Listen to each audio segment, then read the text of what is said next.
সুপ্রিয় শিক্ষার্থীরা, করোনা ভাইরাসের এই মহামারীতে অনলাইনে ক্লাস নেওয়া অধ্যক্ষ মহোদয়ের নির্দেশনায় আজকে উচ্চ মাধ্যমিক স্তরের ব্যবসায় সংগঠন ও ব্যবস্থাপনা দ্বিতীয় পত্র প্রথম অধ্যায় ব্যবস্থাপনার ধারণা।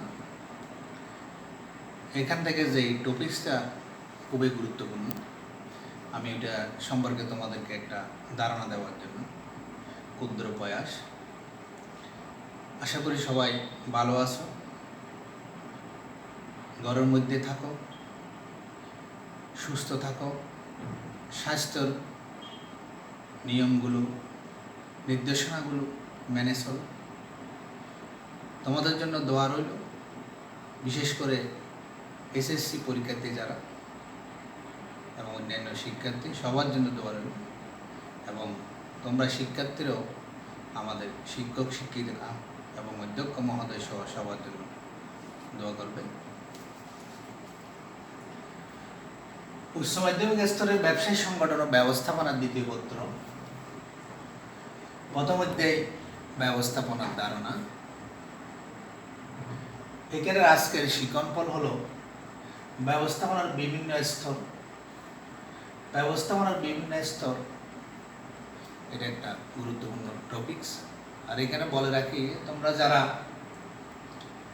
ডিগ্রি ক্লাসে আসো, বিবিএস পাস কোর্স প্রথম বর্ষ, তোমাদেরও ব্যবস্থাপনার মৌল বিষয়। তোমাদের সাথে এই লেকচারটা মিল আছে।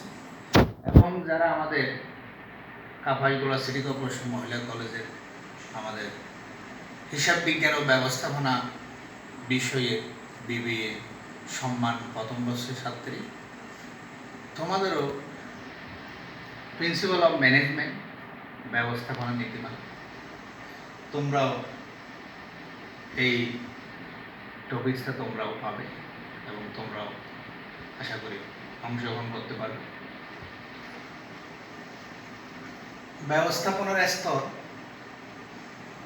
ব্যবস্থাপনার স্তরকে তিন ভাগে ভাগ করা হয়েছে: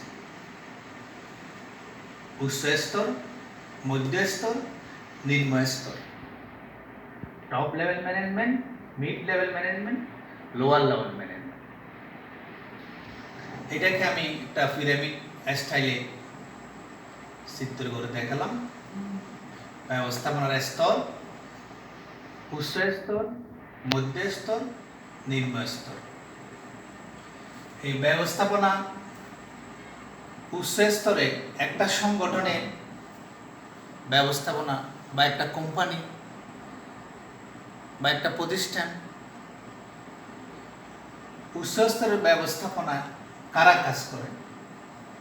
উচ্চ স্তরের ব্যবস্থাপনায় কাজ করে কোম্পানির চেয়ারম্যান, পরিচালনা পর্ষদ, ব্যবস্থাপনা পরিচালক বা এমডি, মহাব্যবস্থাপক বা প্রধান নির্বাহী কর্মকর্তা, সিইও। আর মধ্যস্তরে যারা কাজ করেন বিভাগীয় ব্যবস্থাপকবৃন্দ, সহকারী মহাব্যবস্থাপক আর এরিয়া ম্যানেজার। নিম্ন স্তরে যারা কাজ করেন ব্যবস্থাপনা ফোরম্যান, সুপারভাইজার আর অন্যান্য বা প্রমুখ।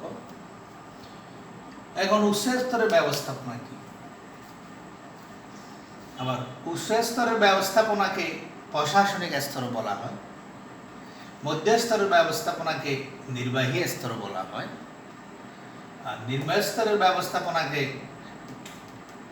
তদারকি স্তর বলা হয়। বলে এখন কথা হচ্ছে, প্রশাসনিক স্তর বা উচ্চ স্তর কি কাজ করে? উচ্চ স্তরে যারা আছেন চেয়ারম্যান, পরিচালনা পর্ষদ, ব্যবস্থাপনা পরিচালক, মহাব্যবস্থাপক বা প্রধান নির্বাহী। এই উচ্চ স্তরের ব্যবস্থাপনায় যারা কাজ করে তারা কোম্পানির বা প্রতিষ্ঠানের বা সংগঠনের নীতি ও উদ্দেশ্য নির্ধারণ, পরিকল্পনা গ্রহণ, কর্মপদ্ধতি ও কৌশল নির্ধারণ, অর্থসংস্থান, নির্দেশ প্রদান ও নিয়ন্ত্রণ করেন প্রশাসনিক স্তর বা উচ্চ স্তরের যারা কাজ করেন ওনারা এই কাজটা করেন। অর্থাৎ প্রশাসনিক কাজগুলো করে থাকেন উচ্চ স্তরের যারা আছেন তারা ব্যবস্থাপনার উচ্চ স্তরে এই কাজগুলো করে থাকেন। আর মধ্যস্তরে যে সমস্ত মধ্যস্তরে যারা আছেন বিভাগীয় ব্যবস্থাপক, সহকারী মহাব্যবস্থাপক, এরিয়া ম্যানেজার, ওনারা যে কাজটা করেন উচ্চ স্তরের ব্যবস্থাপনা কর্তৃক গৃহীত কর্মপদ্ধতিগুলো, পরিকল্পনাগুলো, কৌশলগুলো, নীতিমালা এবং প্রয়োজনীয় ওনাদের যে নির্দেশ এগুলো ব্যাখ্যা করেন, সমন্বয় সাধন করেন। বলতে গেলে উচ্চ স্তরের গৃহীত এই পরিকল্পনাগুলো, কাজগুলো, অর্থসংস্থান, কৌশল, নির্দেশ দান, নিয়ন্ত্রণ বা কোম্পানির কি পরিকল্পনা, কোম্পানির কি লক্ষ্য উদ্দেশ্য, এগুলো তারা নিম্নস্তরের ব্যবস্থাপকদেরকে দিয়ে কাজ করিয়ে থাকেন এবং নিম্নস্তর এবং উচ্চ স্তরের মধ্যে সমন্বয় ঘটিয়ে থাকেন হলো মধ্যস্তরে যারা কাজ করেন। এরপরে ব্যবস্থাপনার 3 নম্বর স্তর হলো লোয়ার লেভেল ম্যানেজমেন্ট, নিম্নস্তরের ব্যবস্থাপনা। এখানে কাজ করেন ফোরম্যান, সুপারভাইজার বা যারা তত্ত্বাবধায়ক যারা কাজ করেন। এইখানে বলে রাখি সাধারণত ওনারা শ্রমিক কর্মী এবং যারা কোম্পানির মূল কাজের সাথে জড়িত, যারা হয়তো উৎপাদন কাজের সাথে জড়িত, তারা প্রতিষ্ঠানের মূল কাজগুলো যাদের দ্বারা সম্পাদন হয়, লক্ষ্য উদ্দেশ্য পৌঁছার জন্য যারা কাজগুলো যাদেরকে দিয়ে বাস্তবায়িত হবে তাদেরকে সুপারভাইজ করা হলো নিম্নস্তরের ব্যবস্থাপকদের কাজ। তারা নিম্ন ও মধ্যস্তরের মধ্যে সংযোগ স্থাপন করেন। তাহলে এই ব্যবস্থাপনার স্তর আমি আবার বলি, তোমরা মনোযোগ দিয়ে শোনো। এই অল্প সময়ে এটা আরো বিশদভাবে আমরা যদিও ক্লাস নিয়েছি, আমি যেহেতু খুবই গুরুত্বপূর্ণ একটা টপিক, এখান থেকে বেশি পরীক্ষা উদ্দীপক আসে, প্রয়োগ এবং উচ্চতর দক্ষতার প্রশ্ন হয়ে থাকে। এই জন্য তোমাদেরকে একটু ক্লাসটা নেওয়া। আর এই ক্লাস যখন তোমরা করবে তোমাদের মনোবল বৃদ্ধি পাবে, তোমাদের তখন ক্যাপাসিটি বাড়বে, আর সাথে সাথে বই যখন রিডিং করবে তখন তোমার আর উদ্দীপক ভুল হওয়ার সম্ভাবনা নাই। এই ব্যবস্থাপনার স্তর উচ্চ স্তর, মধ্য স্তর, নিম্ন স্তর। এখানে তুমি উদ্দীপকের সঠিক আনসার দিতে চাইলে, উদ্দীপক সঠিকভাবে আনসার করতে চাইলে তোমাকে এখানে শুধু এই কয়েকটা বিষয় জানতে হবে। ব্যবস্থাপনার উচ্চ স্তরে কারা কাজ করেন, কি কাজ করেন। ব্যবস্থাপনার মধ্য স্তরে কারা কাজ করেন, কি কাজ করেন। ব্যবস্থাপনার নিম্ন স্তরে কারা কাজ করেন, কি কাজ করেন।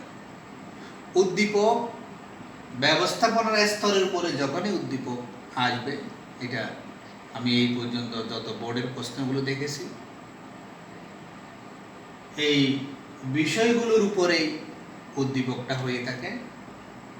তিনি যে কাজগুলো করতেছেন এগুলো কোন স্তরের ব্যবস্থাপনার মধ্যে পড়ে, অথবা কোম্পানির একজন চেয়ারম্যান অথবা একজন এমডি কোন স্তরের ব্যবস্থাপনার কাজ করে।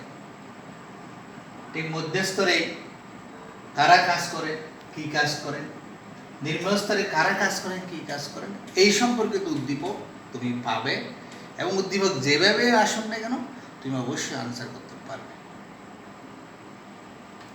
আশা করি তোমরা ব্যবস্থাপনার আজকের স্তর তাহলে বুঝতে পেরেছো। তাহলে how many level of management?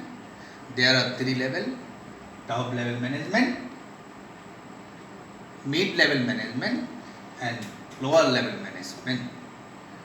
আর আমি তোমাদেরকে বলবো সাথে সাথে তোমরা এই ভিডিওটা দেখার পরে, ক্লাসটা দেখার পরে তোমার টেক্সট বুক যেটা আছে ওইখানে ব্যবস্থাপনা স্তরটা একটু রিডিং পড়ে নিবে, তখন দেখবে তোমার পুরোটা আরও ক্লিয়ার হয়ে যাবে।